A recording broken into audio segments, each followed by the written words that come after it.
Hola amigos, es un privilegio estar con cada uno de ustedes. Les doy la bienvenida al canal de Jorge Ruiz Mercado. Estamos estudiando la serie apocalíptica. Hoy corresponde el capítulo 14 del libro de Apocalipsis. Te doy gracias por suscribirte a este canal. Comparte con tus familiares y amigos para que la palabra de Dios llegue a muchos lugares. Te invito a inclinar el rostro y tener una oración. Oremos. Bendito Creador que vives y reinas por los siglos de los siglos, para ti sea toda la gloria, la honra, el poder y la alabanza. Gracias te damos por tu palabra. Pedimos tu unción para nosotros. Bendice, Señor, a nuestros oyentes. Prospérales en todas las cosas. En el nombre grandioso y poderoso de Jesús. Amén. El libro de Apocalipsis, el capítulo 14, habla de tres aspectos. El primer aspecto, encontramos a los redimidos del Señor delante del trono. En un segundo aspecto, encontramos el mensaje final expresado en el mensaje de los tres ángeles. Y el tercer aspecto que habla el libro de Apocalipsis 14 es la cosecha final de la tierra. A la luz de la misma Biblia y estudiando texto a texto, hoy vamos a comprender por la gracia de Dios el Apocalipsis, el capítulo 14. El versículo 1 dice: Después miré y vi que el Cordero estaba en pie sobre el monte de Sión, y con él 144,000 que tenían el nombre de él y el de su Padre escrito en su frente. El Cordero al cual está haciendo referencia aquí es el Cordero de Dios que quita el pecado del mundo. Es Jesucristo. Y ya lo estudiamos en el capítulo 1 del libro de Apocalipsis. ¿Qué representa el monte Sión? Vamos a abrir nuestras Biblias en el libro de Salmos, capítulo 48, versículo 1 y 2. Dice: Grande es Jehová y digno de ser en gran manera alabado, en la ciudad de nuestro Dios, en su monte santo, hermosa provincia. El gozo de toda la tierra es el monte Sión, a los lados del norte, la ciudad del gran rey. Abdías 1:17 dice: Mas en el monte Sión habrá un resto que se salvará, será santo, y la casa de Jacob recuperará sus posesiones. Aquí podemos observar que el monte Sión es la nueva Jerusalén, la Jerusalén celestial. El libro de Joel, en el capítulo 2, versículos 31 y 32, también nos da una indicación a este respecto. El sol se convertirá en tinieblas y la luna en sangre antes que venga el día grande y espantoso de Jehová, y todo aquel que invoque el nombre de Jehová será salvo, porque en el monte Sión y en Jerusalén habrá salvación, como ha dicho Jehová, y entre el resto al cual él habrá llamado. Interesante cómo la Biblia en el Antiguo Testamento ya nos hablaba de este evento maravilloso. Pero en el Nuevo Testamento el apóstol también lo habla. Leamos en el libro de Hebreos capítulo 12, versículo 22. Vosotros en cambio os habéis acercado al monte Sión, a la ciudad del Dios vivo, Jerusalén, la celestial, a la compañía de muchos millares de ángeles. Claramente podemos observar que es una indicación de lo que nos está hablando Apocalipsis 14, versículo 1. Pero, ¿qué más nos dice Apocalipsis 14 en el versículo 1? Que en ese monte Sión estaban 144,000 que tenían el nombre de él y el de su Padre escrito en la frente. El libro de Apocalipsis, en el capítulo 3, el versículo 12 nos dice: Al vencedor yo lo haré columna en el templo de mi Dios, y nunca más saldrá de allí. Escribiré sobre él el nombre de mi Dios y el nombre de la ciudad de mi Dios, la nueva Jerusalén, la cual desciende del cielo con mi Dios y mi nombre nuevo. Por eso los redimidos del fin del tiempo tendrán escrito estas cosas en sus frentes. El versículo 2 de Apocalipsis 14 dice: oí una voz del cielo como el estruendo de muchas aguas y como el sonido de un gran trueno. La voz que oí era como de arpistas que tocaban sus arpas. Estas características de esta voz también la podemos encontrar en el libro de Apocalipsis, el capítulo 19, el versículo 1 nos los muestra. Dice: después de esto oí una gran voz como de una gran multitud en el cielo que decía: aleluya, salvación, honra, gloria y poder son del Señor Dios nuestro. Y el versículo 6 de Apocalipsis 19 dice: y oí como la voz de una gran multitud, como el estruendo de muchas aguas y como la voz de grandes truenos que decía: aleluya, porque el Señor nuestro Dios Todopoderoso reina. Claramente podemos observar cómo es esa voz de los redimidos al entonar ese cántico en las mansiones eternas.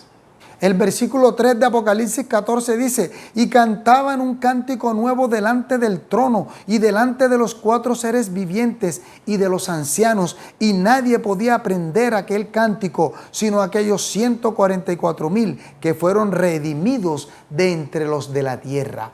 Los 144,000 son personas que han vivido en la tierra en el tiempo del fin y que esperan al Señor Jesucristo y son trasladados al cielo vivos sin ver la muerte. Este cántico que ninguno conoce es descrito en el mismo libro de Apocalipsis, en el capítulo 15, el versículo 2 y 3, como un cántico especial. Apocalipsis 15, 2 y 3 dice: también vi como un mar de vidrio mezclado con fuego, y a los que habían alcanzado la victoria sobre la bestia y su imagen y sobre su marca y el número de su nombre, de pie sobre el mar de vidrio con las arpas de Dios, y cantaban el cántico de Moisés, siervo de Dios, y el cántico del Cordero, diciendo: grandes y maravillosas son tus obras, Señor Dios Todopoderoso, justos y verdaderos son tus caminos, Rey de los santos. Claramente podemos observar que este cántico es entonado por estas personas en el tiempo del fin. El versículo 4 de Apocalipsis 14 dice: estos son los que no se han contaminado con mujeres, pues son vírgenes. Son los que siguen al Cordero por donde quiera que va. Estos fueron redimidos de entre los hombres como primicias para Dios y para el Cordero. ¿Por qué estos son sin mancha? ¿Por qué la Biblia dice que no se han contaminado con mujeres? ¿Quién es esa mujer? ¿Qué hace esa mujer o ese conjunto de mujeres que contaminan? Vamos a abrir nuestras Biblias en el libro de Apocalipsis 19, versículo 2, para encontrar nuestra respuesta. Apocalipsis 19, 2. Textualmente dice: porque sus juicios son verdaderos y justos, pues ha juzgado a la gran ramera que corrompía la tierra con su fornicación, y ha vengado la sangre de sus siervos de la mano de ella. No se han contaminado los 144,000 con esta gran ramera que engaña.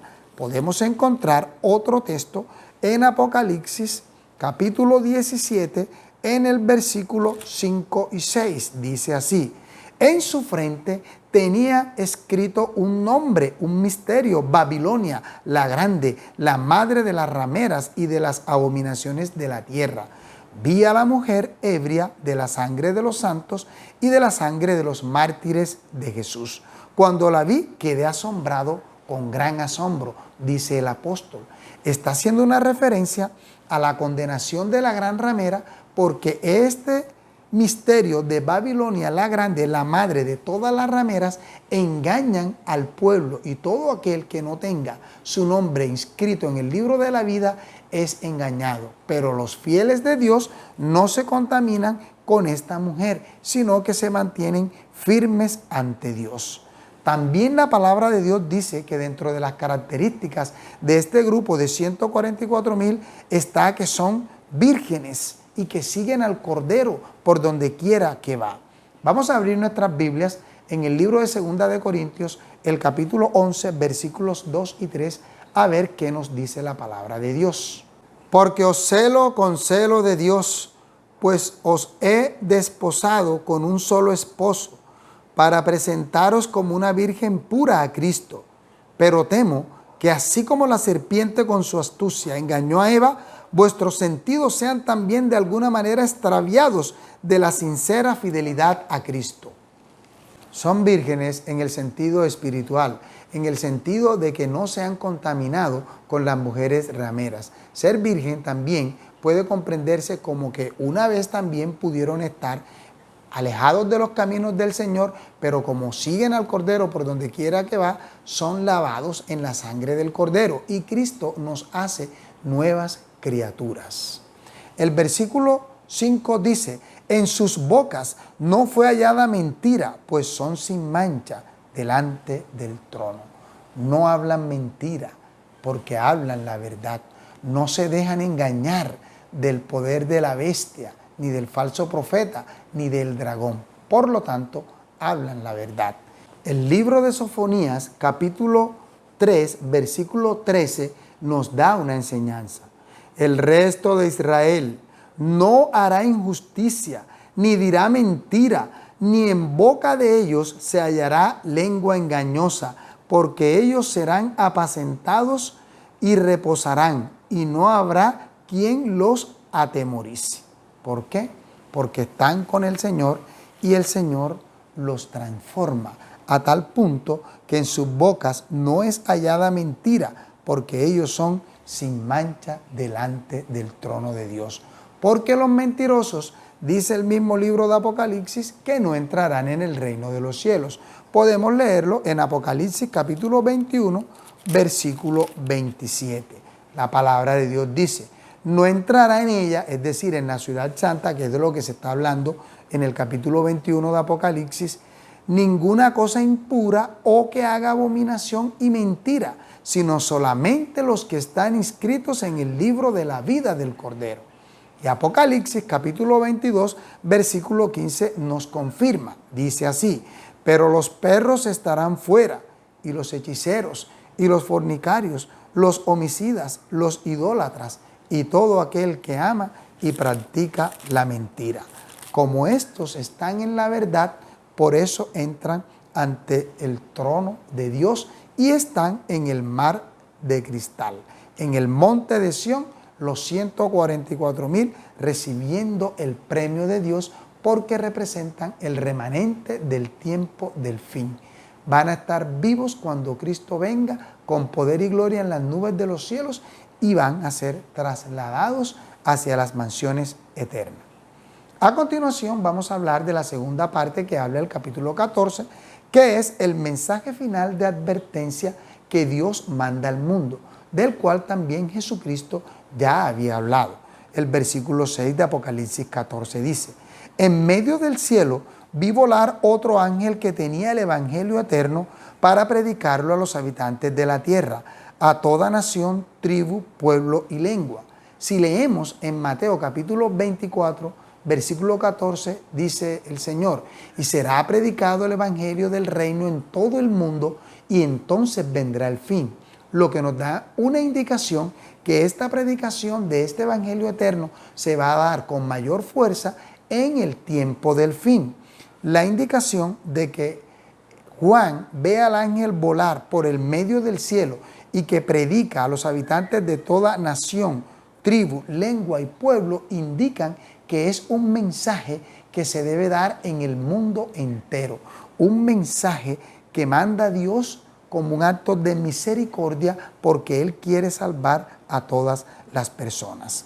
El versículo 7 dice: decía a gran voz: temed a Dios y dadle gloria, porque la hora de su juicio ha llegado. Adorad a aquel que hizo el cielo y la tierra, el mar y las fuentes de las aguas. El mensaje del primer ángel nos llama para que entendamos algo. Este evangelio eterno está constituido por las buenas nuevas de salvación de Jesucristo, su vida, su muerte, su entrega para nosotros, la redención que nos brinda, la resurrección de Él, su ascensión, su entronización en el templo y en el trono celestial, su intercesión, la obra de juicio, su segunda venida, la recompensa de los santos. Eso es el Evangelio eterno. Entonces, el primer mensaje angelical nos llama a temer a Dios y a darle gloria. ¿Cómo podemos comprender esto? Leamos en Eclesiastés capítulo 12, versículos 13 y 14. El texto sagrado dice: el fin de todo el discurso que has oído es este: teme a Dios y guarda sus mandamientos, porque esto es el todo del hombre, pues Dios traerá toda obra a juicio, juntamente con toda cosa oculta, sea buena o sea mala. Claramente podemos observar que aquí nos está hablando del juicio de Dios y nos está hablando que el temor de Dios está en guardar sus mandamientos, porque sus mandamientos no son gravosos. Vamos a leer en el libro de 2 de Corintios, el capítulo 5, el versículo 10. Dice: porque es necesario que todos nosotros comparezcamos ante el tribunal de Cristo, para que cada uno reciba según lo que haya hecho mientras estaba en el cuerpo, sea bueno o sea malo. Indudablemente podemos observar que hay un juicio y que nosotros debemos temer a Dios y darle gloria. Debemos invitar a la gente a que venga a los caminos del Señor, indicarle que ha comenzado un juicio y que nosotros debemos adorar a nuestro Dios porque Él es nuestro creador, así como lo decía el cántico nuevo que entonaron los 144,000 en el versículo 3 de Apocalipsis 14. Continuemos leyendo en el versículo 8 de Apocalipsis 14. Otro ángel lo siguió diciendo: ha caído Babilonia, la gran ciudad, porque ha hecho beber a todas las naciones del vino del furor de su fornicación. Las falsas doctrinas, el vino de la gran ramera, el vino de todas las hijas de Babilonia, porque ella se hace llamar la madre de las rameras, contamina. Pero aunque hoy día hay mucha gente en Babilonia, Dios manda un mensaje de misericordia a los que están en Babilonia. Porque en el libro de Apocalipsis, el capítulo 18, el Señor invita a que hay que salir de Babilonia. Apocalipsis 18:4 dice: y oí otra voz del cielo que decía: salid de ella, pueblo mío, para que no seáis partícipes de sus pecados, ni recibáis parte de sus plagas. Entonces Dios manda este mensaje de advertencia para que la gente salga de Babilonia, que significa confusión, las falsas doctrinas que han reemplazado la ley de Dios, porque hay mandamientos que han sido cambiados, como lo expliqué en el capítulo 13 de Apocalipsis. Usted lo puede ver en este canal. De esa manera, entonces, Dios manda este mensaje como una advertencia para que los que no andan en sus caminos, anden en sus caminos, vengan a su redil y reciban su recompensa. Vamos a leer el libro de Isaías, el capítulo 21, el versículo 9. Dice así: he aquí que vienen hombres montados, jinetes de 2 en 2. Después habló y dijo: cayó Babilonia, y los ídolos de sus dioses quebrantó en tierra. Esto está haciendo referencia inicialmente a la Babilonia literal que encontramos en el Antiguo Testamento, cuyo principal rey o gobernante fue Nabucodonosor. Cayó indica el inminente juicio que venía sobre Babilonia, y efectivamente cayó. Y antes de haber caído se decía: cayó. Por eso aquí en Apocalipsis dice: ha caído Babilonia, indicando que es inminente esta caída y que esto es un mensaje que está próximo en cumplirse. El versículo 9 de Apocalipsis 14 dice: y un tercer ángel lo siguió diciendo a gran voz: si alguno adora a la bestia y a su imagen, y recibe la marca en su frente o en su mano, él también beberá del vino de la ira de Dios, que ha sido vaciado puro en el cáliz de su ira, y será atormentado con fuego y azufre delante de los santos ángeles y delante del Cordero. Y el humo de su tormento sube por los siglos de los siglos. No tienen reposo ni de día ni de noche los que adoran a la bestia y a su imagen, ni nadie que reciba la marca de su nombre. Ya esto también fue explicado en el capítulo 13 del libro de Apocalipsis. El mensaje del tercer ángel está diciendo que si alguno adora a la bestia, que si alguno adora a la imagen de la bestia, y recibe su marca, entonces va a tener como recompensa las plagas que están en el capítulo 16 del libro de Apocalipsis. Pero Dios no quiere eso para nadie, sino que Dios lo está llamando al arrepentimiento. Por eso notamos que la Biblia es clara al decir que no van a tener reposo ni de día ni de noche y que van a ser echados al lago de fuego que arde con azufre. Y más adelante lo vamos a observar en los textos del Nuevo Testamento en el Evangelio de San Mateo y San Marcos. El versículo 12 dice: aquí está la perseverancia de los santos, los que guardan los mandamientos de Dios y la fe de Jesús. Se introduce ahora una característica de los santos, que es la característica que todos nosotros debemos tener: guardar los mandamientos de Dios y tener la fe de Jesús. Por eso, ya lo hemos leído en otros textos, hay que ser obedientes a nuestro Dios y no desvirtuar sus mandamientos, en especial el mandamiento que va a poner en división a los que adoran a Dios y a los que adoran al enemigo.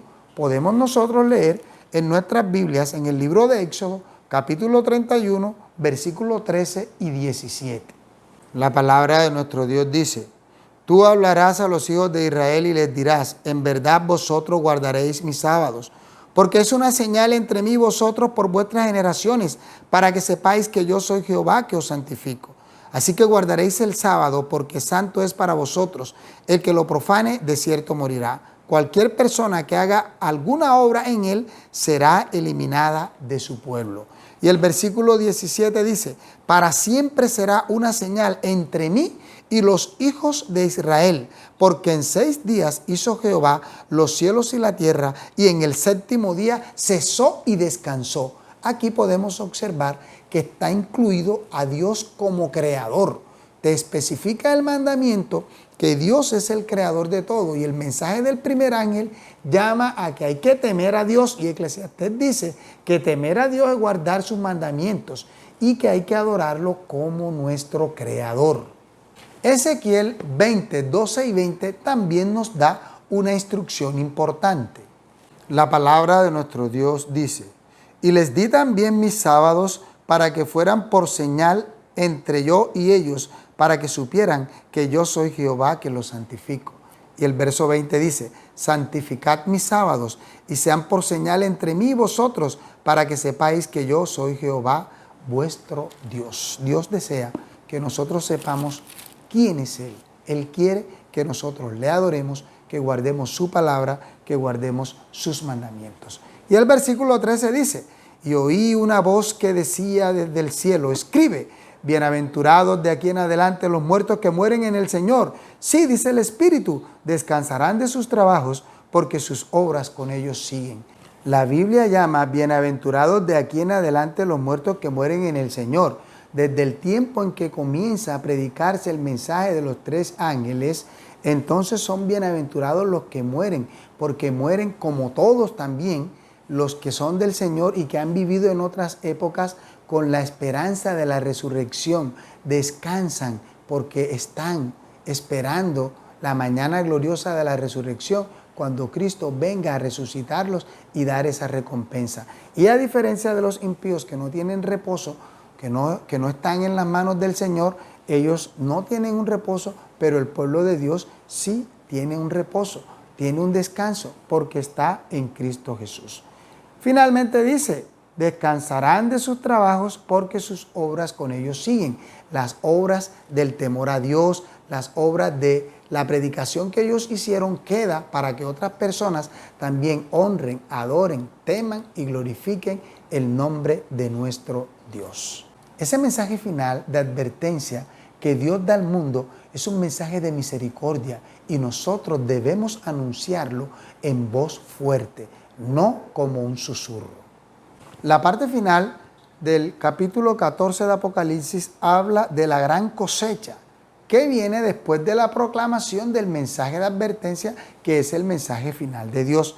En los versículos que van desde el 14 hasta el versículo 16 nos habla de la cosecha del grano, y los siguientes versículos del 17 hasta el versículo 20 nos habla de la cosecha de las uvas. ¿Qué significa esto? Leamos a la luz de la Biblia. Versículo 14 dice, miré y vi una nube blanca, sentado sobre la nube uno semejante a hijo de hombre, que llevaba en la cabeza una corona de oro y en la mano una hoz aguda. Y otro ángel salió del templo gritando a gran voz al que estaba sentado sobre la nube y le dijo, mete tu hoz y ciega, porque la hora de cegar ha llegado, pues la mies de la tierra está madura. Vamos a apoyarnos en un texto que se encuentra en el libro de Marcos capítulo 4, el versículo 29. Cristo ya había hablado de esto. El versículo dice, y cuando el fruto está maduro, enseguida se mete la hoz porque la siega ha llegado. ¿De qué está hablando Cristo aquí? Podemos leer el versículo 26 de San Marcos 4. Decía además, así es el reino de Dios cuando un hombre echa la semilla en la tierra. Es decir, que el Señor utiliza estos simbolismos para que nosotros podamos comprenderlo. Sigamos leyendo lo que dice la palabra de Dios en el libro de Apocalipsis para comprender este asunto. Versículo 17 dice, otro ángel salió del templo que está en el cielo, llevando también una hoz aguda, y salió del altar otro ángel que tenía poder sobre el fuego, y llamó a gran voz al que llevaba la hoz aguda, diciendo, mete tu hoz aguda y vendimia los racimos de la tierra, porque sus uvas están maduras. Aquí las uvas están representando a los impíos, están representando a los infieles, están representando a los que tienen la marca de la bestia, a los que adoran la imagen de la bestia. Esto nos hace acordar lo que ocurre en el quinto sello, las almas que claman y gimen debajo del altar, y a ellos se les dice que esperen un poco de tiempo hasta que se completen el número de sus consiervos que también han de ser muertos como ellos. Entonces el Señor viene a resucitar, viene a salvar a sus redimidos que están vivos y viene a dar una recompensa a aquellos que le hicieron mal. Y ahora lo vamos a comprender. Continúa diciendo el versículo 19. El ángel metió su hoz en la tierra, vendimió la viña de la tierra y echó las uvas en el gran lagar de la ira de Dios. El lagar fue pisado fuera de la ciudad y del lagar salió sangre que llegó hasta los frenos de los caballos en una extensión de 1600 estadios. ¿Qué podemos comprender de aquí? Para poder analizar lo que la Biblia nos está enseñando, es necesario que abramos la palabra de Dios en San Mateo, capítulo 13, versículo del 38 al 43. Jesús, explicando en parábolas, dice lo siguiente: el campo es el mundo, la buena semilla son los hijos del reino, y la cizaña son los hijos del malo. El enemigo que sembró es el diablo, la siega es el fin del mundo, y los segadores son los ángeles. De manera que así como se arranca la cizaña y se quema en el fuego, así será en el fin del mundo. Enviará el Hijo del Hombre a sus ángeles y recogerán de su reino a todos los que sirven de tropiezo y a los que hacen maldad, y los echará ¿dónde? En el horno de fuego. Allí será el lloro y el crujir de dientes. Entonces los justos resplandecerán como el sol en el reino de su Padre.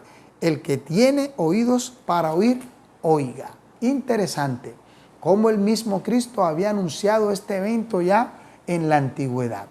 Podemos continuar leyendo la palabra de Dios en el libro de San Mateo, capítulo 24, el versículo 30 al 31.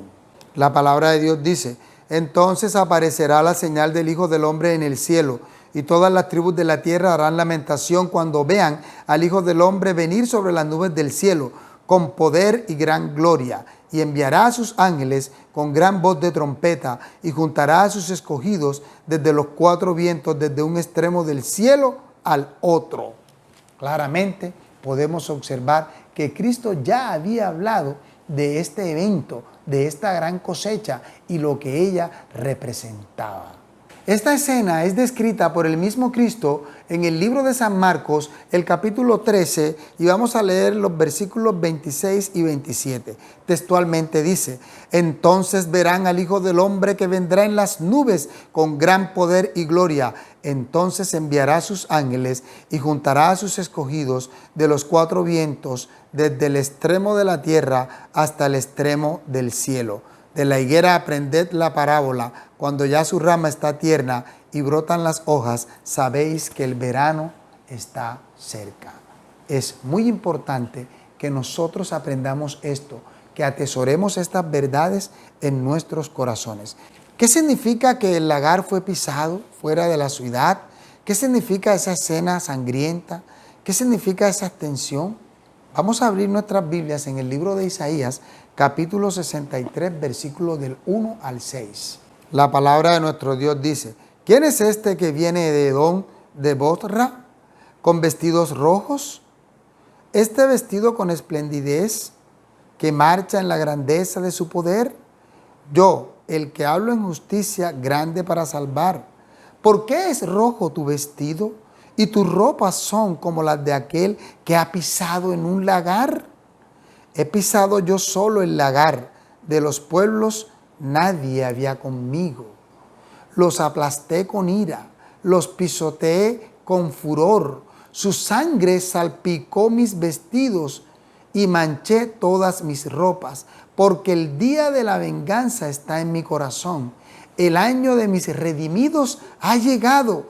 Miré y no había quien ayudara, y me maravillé de lo que no hubiera quien me sostuviese. Entonces me salvó mi propio brazo, y mi ira me sostuvo. Con mi ira pisoteé a los pueblos, los embriagué con mi furor y derramé en tierra su sangre. Es el mismo Señor que viene con voz de mando, con voz de arcángel, con la espada que sale de su boca, como dice Apocalipsis en los capítulos subsiguientes, a dar la recompensa a todos aquellos que no quisieron aceptar su mensaje de misericordia. En la gran cosecha final, solo el trigo, el buen grano, entrará en el granero celestial, y los que no quieran ser parte del trigo, entonces serán estas uvas que están siendo representadas aquí en Apocalipsis como los impíos, que serán pisoteados y que recibirán la condena, recibirán las plagas y la destrucción final cuando Dios ponga fin al pecado. Quiero invitarte a abrir tu Biblia en el libro de Segunda de Pedro, el capítulo 3, y vamos a leer algunos textos interesantes de este capítulo. El versículo 7 dice: pero los cielos y la tierra que existen ahora están reservados por la misma palabra, guardados para el fuego en el día del juicio, lo que dice Apocalipsis capítulo 14, y de la perdición de los hombres impíos. Pero el versículo 8 dice: pero amados, no ignoréis que para el Señor un día es como 1000 años y 1000 años como un día. Por eso Apocalipsis dice las cosas que han de suceder pronto, porque eso es en el tiempo de Dios. Y si sabemos que va a acontecer todo esto en el día del Señor, ¿cómo entonces nosotros debemos andar? La Biblia nos da la respuesta en 2 de Pedro, capítulo 3, versículo 14.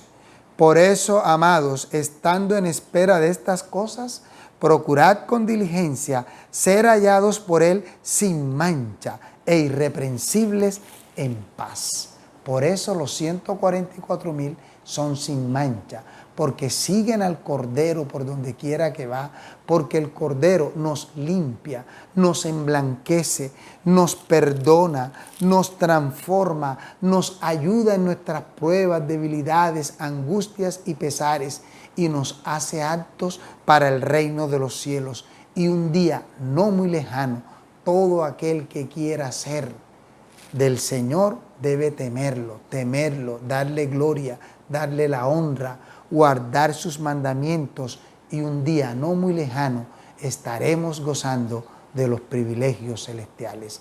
Yo quiero estar en ese gran ejército que entonará el cántico de Moisés y el cántico del Cordero. Si tú deseas también estar, te invito allí donde te encuentras a tener una oración para pedirle a Dios que nos ayude en todas las cosas. Oremos. Bendito Dios y Padre de misericordia, permite que tu palabra quede grabada en nuestras mentes y en nuestros corazones. Ilumínanos, Señor, y ayúdanos a estudiarla con humildad y a proclamarla al mundo que aún no la conoce. Imploramos esto sin merecerlo, en el nombre de Jesús. Amén. Que la protección de nuestro Dios sea con cada uno de nosotros.